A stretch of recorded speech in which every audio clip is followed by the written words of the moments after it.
સૌથી પહેલાં મિત્રો ડેમો સ્ટેટસ વિડીયો જોઈ લો, પછી એડિટિંગ સ્ટાર્ટ કરીએ.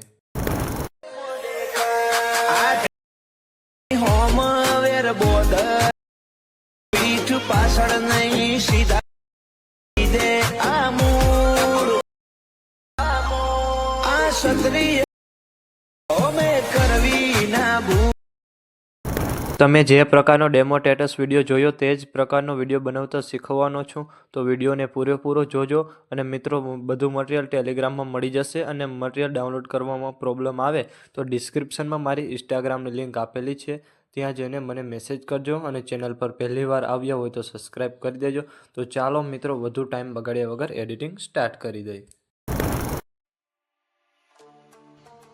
સૌથી પહેલાં મિત્રો, તમારે બીટમાર્ક અને સોંગ લેયર બંને પ્રોજેક્ટ ડાઉનલોડ કરી લેવાના છે.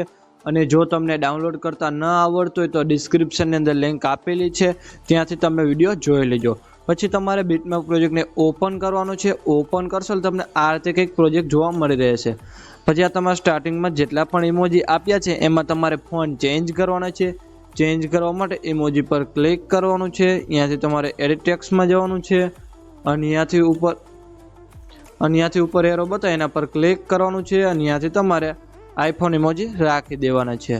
આટલું કર્યા બાદ પછી તમારે પહેલા બીટમાર્કે આવવાનું છે. પહેલા બીટમાર્કે આવવા માટે એરા પર ક્લિક કરવાનું છે, એટલે સીધા આવી જશો પહેલા બીટમાર્કે 1.15. અહીંયાથી તમારે પ્લસ પર ક્લિક કરવાનું છે. અહીંયાથી મીડિયામાં જવાનું છે. અને અહીંયાથી મેં તમને જે ફાઇલ આપેલી છે એને તમારે ઓપન કરી લેવાની છે.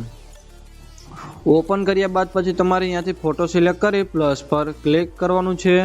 અને એ ફોટાને તમારે વિડીયોના એન્ડ સુધી રાખી દેવાનો છે. અને એ ફોટાને આજના નીચે તમારે લઈ લેવાનો છે. આટલું કર્યા બાદ પછી તમારે આમાં ફોન્ટ ચેન્જ કરવાનો છે. ચેન્જ કરવા માટે ટેક્સ્ટ પર ક્લિક કરવાનું છે. અહીંયાથી તમારે એડિટ ટેક્સ્ટમાં જવાનું છે. અને અહીંયાથી તમારે આ ફોન્ટ રાખી દેવાના છે. આટલું કર્યા બાદ પછી તમારે બહાર નીકળી જવાનું છે અને સીધું આવી જવાનું છે સોંગ લેયર પ્રોજેક્ટની અંદર. સોંગ લેયર પ્રોજેક્ટ ઓપન કરશો એટલે તમને આ રીતે કંઈક સોંગ લેયર જોવા મળી રહેશે. એમાં તમારે ફોન્ટ ચેન્જ કરવાનો છે. ચેન્જ કરવા માટે ટેક્સ્ટ પર ક્લિક કરવાનું છે.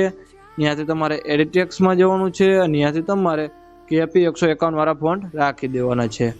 આટલું કર્યા બાદ પછી તમારે લેયર પર ક્લિક કરવાનું છે. અહીંયાથી તમારે સિલેક્ટ ઓલ લેયર. પછી તમારે પાછું લેયર પર ક્લિક કરવાનું છે. અહીંયાથી તમારે કોપી લેયર. પછી બહાર નીકળી જવાનું છે અને સીધું આવી જવાનું છે બીટમાર્ક પ્રોજેક્ટની અંદર. પછી પહેલા બીટમાર્કે આવી 1.15 થી લેયર પર ક્લિક કરવાનું છે. અને અહીંયાથી તમારે પેસ્ટ લેયર કરી દેવાનું છે. આટલું કર્યા બાદ પછી તમારે પહેલા બીટમાર્કથી પ્લસ પર ક્લિક કરી મીડિયામાં જઈને અહીંયાથી તમારે આ વિડીયો લઈ લેવાનો છે. પછી આ વિડીયો પર તમારે ક્લિક કરવાનું છે. અહીંયાથી તમારે મૂવ એન્ડ ટ્રાન્સપોર્ટમાં જવાનું છે. અહીંયાથી તમારે રોટેટ પર ક્લિક કરવાનું છે. અને અહીંયાથી તમારે -90 ડિગ્રી કરી દેવાની છે. પછી તમારે 3 ટપકા પર ક્લિક કરવાનું છે. અહીંયાથી તમારે ફેલ કોમ્પ્રેશન એરિયા કરી દેવાનું છે. અહીંયાથી તમારે બ્લેન્ડિંગ ઓપ્સિટી પર ક્લિક કરવાનું છે. અહીંયાથી તમારે લાઇટિંગમાં જવાનું છે. અને અહીંયાથી તમારે સ્ક્રીન કરી દેવાનું છે. આટલું કર્યા બાદ પછી તમારે થોડું નીચે આવવાનું છે. અને ત્યાં તમને એક ઇફેક્ટ વાળું ગ્રુપ જોવા મળતું હશે. એ ઇફેક્ટ વાળા ગ્રુપને તમારે આ વિડીયોની નીચે રાખી દેવાનો છે. પછી ઇફેક્ટ વાળા ગ્રુપ પર તમારે ક્લિક કરવાનું છે. અને અહીંયાથી તમારે 3 ટપકા પર ક્લિક કરવાનું છે. અને અહીંયાથી તમારે અનગ્રુપ કરી દેવાનું છે. આટલું કરશો એટલે મિત્રો તમારે વિડીયો બનીને કમ્પ્લીટ થઈ જશે. અને મેં વિડીયોમાં જે પણ યુઝ કર્યું છે તે તમને મારા હોલ મટીરિયલની અંદર મળી રહેશે. વિડીયો ગેલેરીમાં સેવ કરવા માટે એરા પર ક્લિક કરવાનું છે. અને અહીંયાથી તમારે એક્સપોર્ટ પર ક્લિક કરવાનું છે. અને મિત્રો, વિડીયો ગમે તો એક લાઇક કરી દેજો. અને ચેનલ